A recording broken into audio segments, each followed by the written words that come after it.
Hello, I'm Dave and this is Logan, out once again for a walk in the countryside. Thanks for joining us. Now today we're at a place called Old Wardour Castle in Wiltshire. It's basically a ruined 14th century castle situated on the boundary of the parishes of Tisbury and Donhead St Andrew, and it's about 15 miles west of Salisbury. We're going to be walking a roughly 3.5 mile circular route. Basically we'll have a look round the castle before heading around the park here. Now I'm filming at the beginning of March. It is another cold day. There was a bit of a frost this morning. It's about 3 or 4 degrees now, but the sun is out, the blue sky should be perfect conditions for walking, providing we keep wrapped up. Do join us. Okay, well I've parked my car at the car park by Old Wardour Castle. It's managed by English Heritage. So we'll start off with a walk with an exploration round Old Wardour Castle. Well, let me tell you a little bit about the castle itself. Now, I'm not going to give you a history lesson. There are plenty of videos on YouTube out there where you can have a look in more detail. But the building originally was built in 1392, 1393 by John Lord Lovell, who had been given permission to build it by Richard II. Lovell had bought the manor of Wardour earlier in 1386, and it was owned by the Lovell family until 1461, and then it passed through various owners until it was bought by Sir Thomas Arundel in 1547. But he didn't have it for very long. He was executed 5 years later. His son, Sir Matthew Arundel, bought it back for the family in 1570. Now the Arundels were Catholics and were on the King's side in the English Civil War. And as a result, well, part of the castle was actually destroyed by parliamentarians in a siege in 1643. And although Lord Arundel recaptured the castle the following year, actually destroying more of the building in the process, it was confiscated for good by the parliamentarians in 1648. The Arundels eventually got it back in 1660 when the monarchy was restored, but the castle was in ruins, so a new house was built just to the south in 1686 out of the old stables. And it was the main residence until a newer house was built in the 18th century, and we'll see that later on in the walk. I think the site is still owned by the Arundel family, I'm not sure, but today it's managed by the English Heritage, and they've managed it for quite a few years. And it has a terrific, unusual hexagonal design. I think it was one of the first hexagonal castles or fortified houses to be built in England.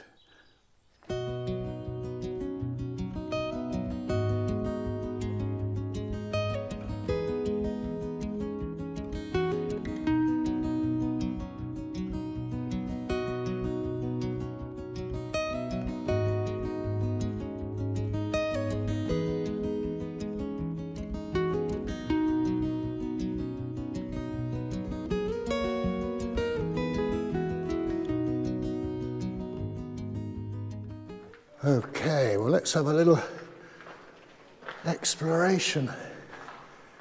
Dogs are allowed in the castle on a lead.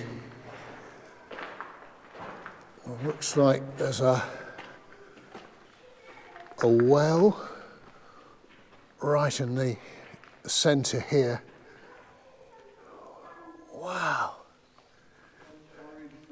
this is terrific.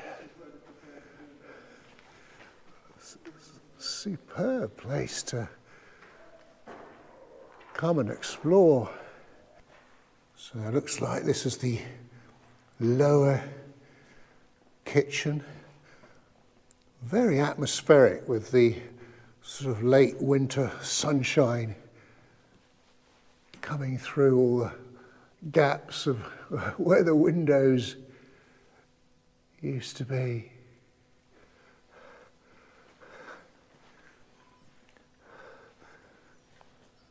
There's a nice view of the lake. We'll see that later on.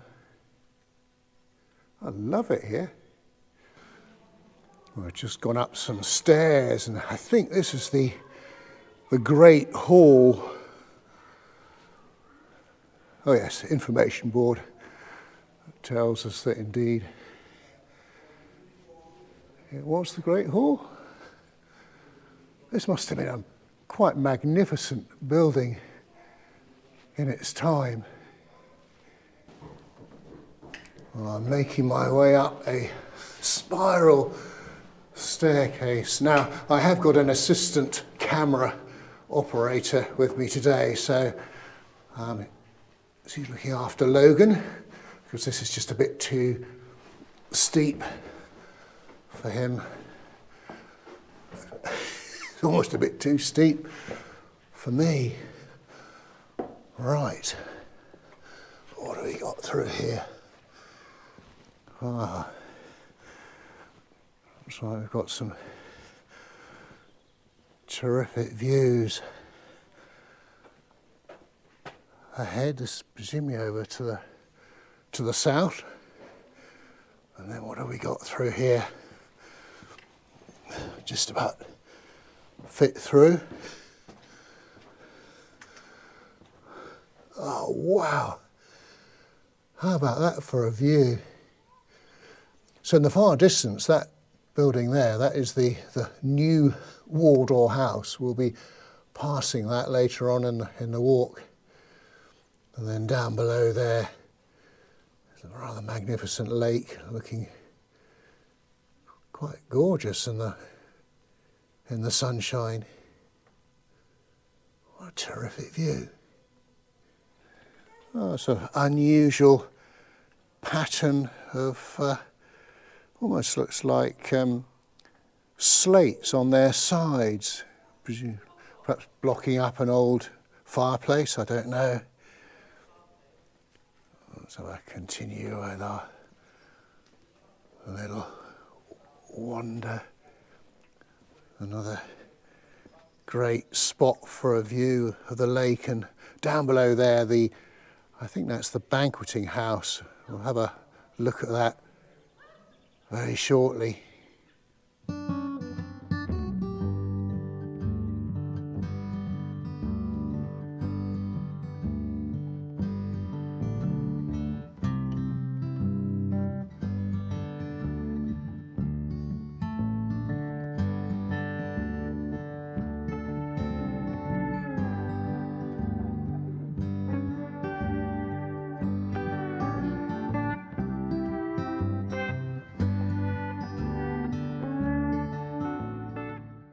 Just in front of the castle is the old Banqueting House. Now, this was built in around about 1773. We'll have a little peep inside. We've got some lovely sort of stained glass on the top of each window. What a terrific place to have your meal with the views through to the lake over there. Well, right next to the Banqueting House is the privy, or the old toilet. Ooh, bit drafty in here. What do you reckon, Logan? Oh, well, I'll just have a little sniff. Oh, brilliant.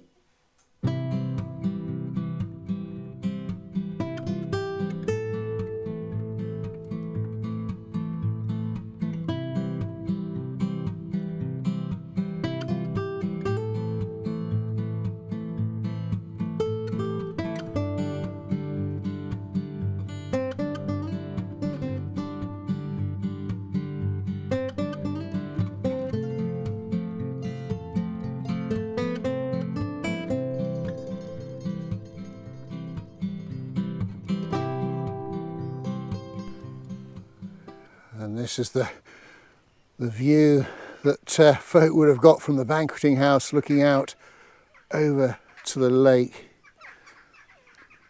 Very peaceful it's looking today. A few fishermen out there. I see a few ducks happily waddling around. And also in the castle grounds, this grotto that was built in 1792 from stone from the partly destroyed castle, because it was really built as an attraction for the garden for the new house. Well, I would give you a tour of inside the grotto, but Logan's not that keen about coming in. Logs, this way. You coming? He said, no way, Dad.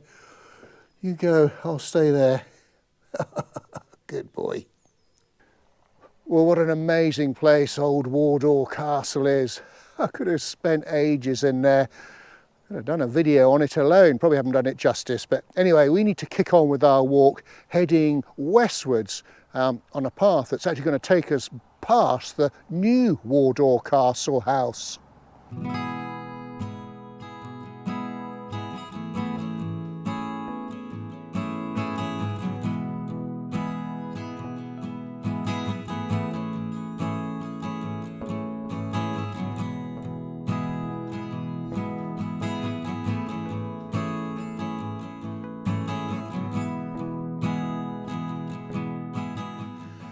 I'll tell you, it really is quite glorious now in the sort of late winter sunshine.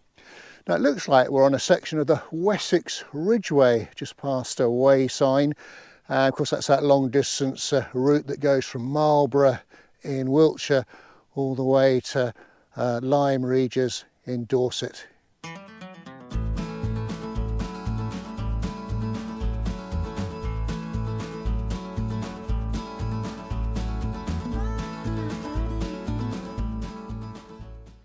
I'll tell you what, the scenery around here is quite breathtaking. An excellent spot just to take in some of the views.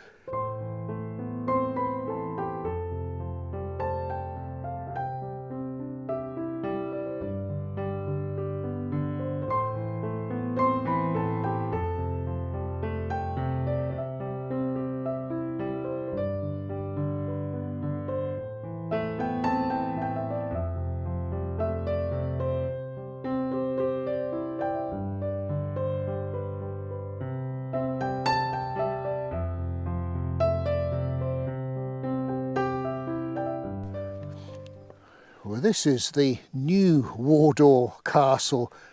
It started to be built in 1769 and was completed in 1776. It's basically a neoclassical country house in a Palladian style, and it became the new home of the Arundel family. The parkland round here was also designed. Now, after the last Lord Arundel died in 1944, it was initially owned by a Jesuit order, I think, and then a charity. But between 1961 and 1990, it was the Cranbourne Chase School for Girls. And I think it was converted to private luxury apartments in 1992. Well, as far as Wardour is concerned, well, the land was originally an estate of Wilton Abbey in the 11th century, and the village, like the castle, was the ancestral seat of the Arundel family from 1547 to 1944. Many of the houses here were for estate workers, and there could have been many hundreds working here at any one time. But much of the estate assets in Wardour and indeed nearby Anstey, which probably included 22 farms, 5 houses and something like 70 cottages, were all sold in 1946 to pay death duties. It was once a parish in its own right, but merged with East and West Tisbury to become the parish of Tisbury in 1927, I think. As far as the name Wardour is concerned, well, you get the Saxon names for Wyrd and Ora, which means to guard or watch the shore of a river. Oh wow, look at the trunk on that tree. That could tell a few stories, couldn't it? Lovely to see the snowdrops beneath, spring just around the corner. And this is Wardour Primary School. I think the present building has origins back to the 19th century. Well, just before we leave Wardour, I'm going to do a little detour further west just to check out the River Nadder. And you'll notice that Logan has now removed his coat, it's that warm.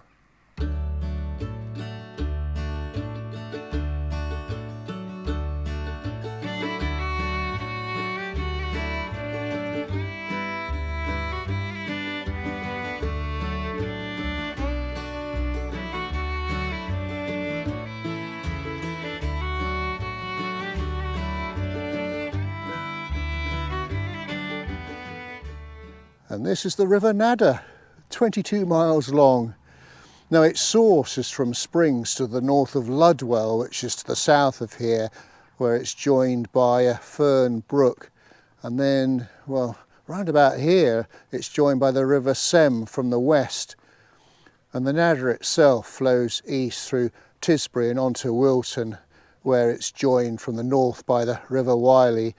And then at Salisbury it joins the River Avon and eventually flows south out to sea at Christchurch. Just popped inside the little bus stop here. You don't get many bus stops with a stained glass window, do you? Isn't that sweet? And then just looking up into the eaves, there's a bird's nest up there. Okay, a little update on the route. So we're leaving Wardour now and heading southwards, passing a farm called Westfield Farm. Another sign of spring, the catkins there, gently wafting in the breeze.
Now, you're going to have to take my word for it, but on the other side of that bank there's quite a big pond called Park Pond, but we can't actually go and have a look at it because there's no actual public right of way, so I might have to put up an aerial picture of it instead. Well, another little update on the route. We've just come through Parkgate Farm, and this is as far south as we're going on the walk. We're now going to start heading initially eastwards into Park Copse and then head north on the homeward journey back to Wardour Castle.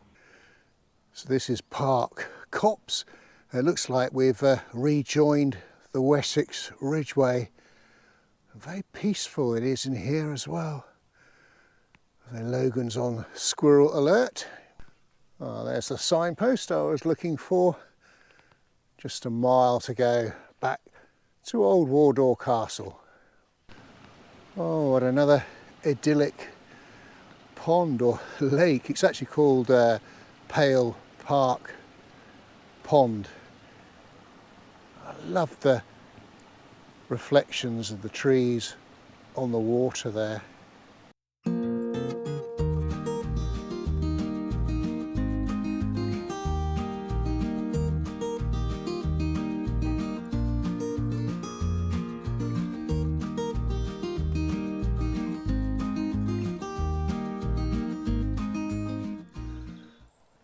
And here we are back at Wardour Castle.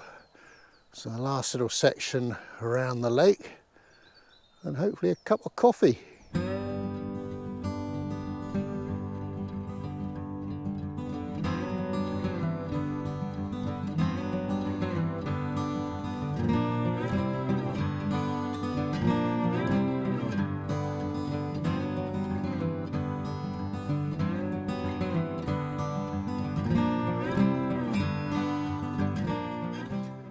Well folks, we've come to the end of our walk back at the castle with a coffee and a cookie. We hope you enjoyed the walk today. If you did, please do give us a thumbs up and a like, and do leave a comment, and do check out our Facebook page, Dave's Countryside Walks. I say the weather today has been glorious, and what a castle. So until we meet again, thanks for watching and cheerio. Right, no crisps today I'm afraid.